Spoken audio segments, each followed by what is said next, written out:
నిత్యం అచ్యుతాపురం సజ్జల ప్రమాదాలు జరుగుతూ ఉంటాయి. ఎక్కువగా ఇక్కడ ఫార్మా కంపెనీల నేపథ్యంలో ప్రమాదాలు ఎక్కువ జరుగుతుంటాయి. ఇవాళ కూడా ఎన్ఎస్సి ఫార్మా కంపెనీలో ఇక్కడ పెద్ద ప్రమాదం జరిగింది. ఈ ప్రమాదంలో 15 మందికి పైగా గాయపడ్డారు. వీరందరినీ కూడా అనకాపల్లి జిల్లా ఆసుపత్రికి తరలించారు.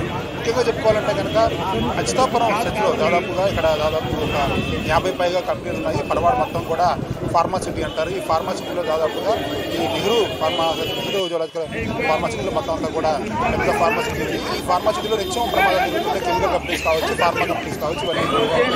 ఈ నేపథ్యంలో అక్కడ ఇవాళ రియాక్టర్ పేలి దాదాపుగా 20 మందికి పైగా తీవ్ర గాయాలయ్యాయి. ఈ ప్రమాదం సంబంధించిన వెంటనే అధికారులు వెంటనే మేల్కొని అక్కడికి వెళ్ళి కాయి చర్యలు ప్రారంభించారు.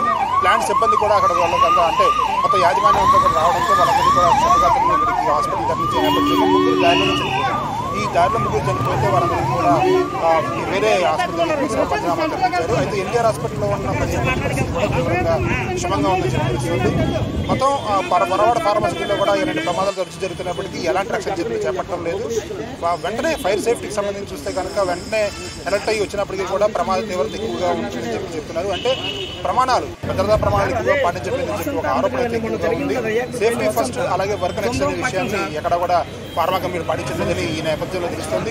మొత్తంలో చూసుకుంటే కనుక అనకాపల్లి పరవాడకు సంబంధించి సెజ్లో చూసుకుంటే ఈ ఘటన అయితే కనుక చాలా ఇబ్బందికరమని చెప్పాలి. ముగ్గురు చనిపోయిన ప్రమాద కార్మికులకు ఎలాంటి బీమా అందిస్తారు, లేకపోతే వాళ్ళకి ఎలాంటి ఇస్తారని చెప్పి ఇంకా తెలియదు. అయితే వాళ్ళకి ఎక్స్గ్రేషియా ఖచ్చితంగా ఇస్తామని చెప్తున్నారు. దీనిపైన గవర్నమెంట్ కూడా చర్యలు తీసుకోవాలని చెప్పి కొన్ని సంఘాలు అయితే డిమాండ్ చేస్తున్నాయి. మొత్తం చూసుకుంటే కనుక పరవాడకు సంబంధించిన ప్రమాదం ఈ రోజు కొంచెం అందరినీ దిగుమతి గురించి చెప్పాలి. ప్రభుత్వం కూడా స్పందించింది.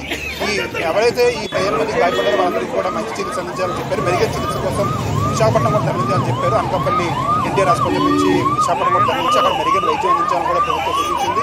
ఈ నేపథ్యంలో అక్కడి నుంచి కొంతమంది ఇక్కడికైతే విశాఖపట్నం హాస్పిటల్ తరలిస్తున్నారు. ఇది మొత్తం మీద పరవాడలో ఉన్న పరిస్థితి. పరవాడ సంబంధించి ఫార్మాసిటీలో ఇలాంటి ప్రమాదాలు అరికట్టాలని చెప్పి అయితే మాత్రం అందరూ చేస్తారు. మరిన్ని ట్రెండింగ్ వీడియోల కోసం న్యూస్ 18 తెలుగు యూట్యూబ్ ఛానల్ను సబ్స్క్రైబ్ చేసుకోండి.